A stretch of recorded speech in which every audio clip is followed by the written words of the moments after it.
warga desa Panyingkiran Lor, awasi pendirian tower, dekat permukiman, khawatir terkena dampak.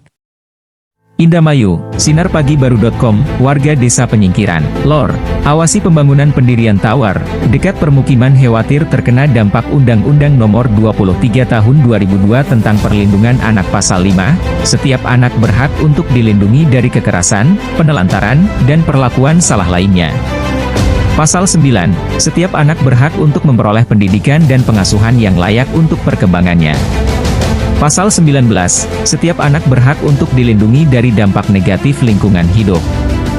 Undang-Undang Nomor 36 Tahun 1999 tentang Telekomunikasi Pasal 69 Ayat 1 setiap penyelenggara jaringan telekomunikasi wajib memenuhi standar teknis dan keselamatan yang ditetapkan oleh pemerintah.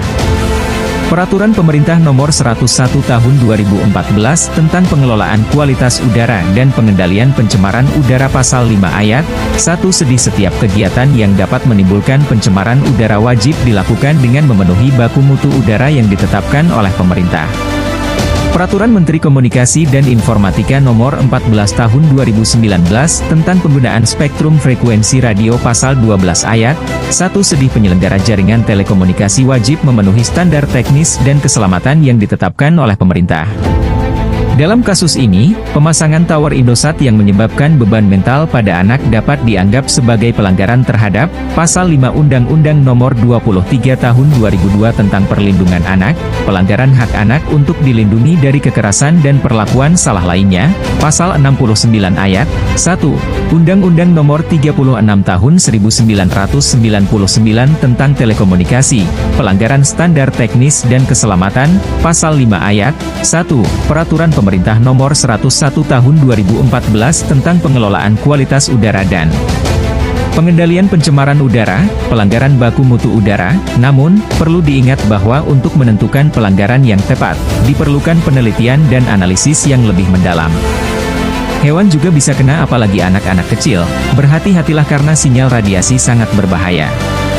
Awak media mendatangi kediamannya Ibu Turnaeni sebagai Kepala Desa, Panyingkiran Lor Minggu 2 Januari 2025, silaturahmi di kediamannya mengungkapkan, pihaknya memang tidak memfasilitasi sosialisasi.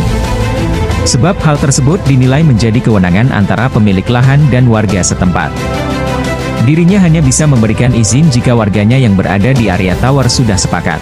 Saya serahkan sepenuhnya kepada warga. Karena ini bukan hajatnya desa. Kalau hajatnya desa pasti saya fasilitasi. Kalau warga setuju ya monggo, silakan, Tapi, kalau tidak setuju desa tidak berani apa-apa, tandasnya, Turnaeni. Awak media dengan LSM Erianto datangin untuk perjanjiannya hari Senin pagi 2 Januari 2025. Datang di tempat lokasi pekerjaan pendirian tower, Bang Barat ketemu di lokasi diminta konfirmasi dan keterangannya kepada awak media Sinar Pagi Baru. Barat mengatakan saya orang kerja, orang kuli Pak. Tidak tahu menau bahwa surat izin dari pemerintahan saya tidak tahu Pak. Saya orang kuli makanya saya bingung kalau bicara perizinan, ya saya bingung diminta surat perizinan. Paling juga nanti saya infoin ke atasan saya, kalau saya kan tidak ada kapasitas ke arah situ, paling nanti saya infoin ke kantor, entar gini nanti kalau atasan saya datang besok hari kerja hari Senin 3 Januari 2025 ini kan hari libur hari Minggu kan, atasan saya syukur-syukur datang ke sini nanti besok disampaikan, ucapnya Bang Barat.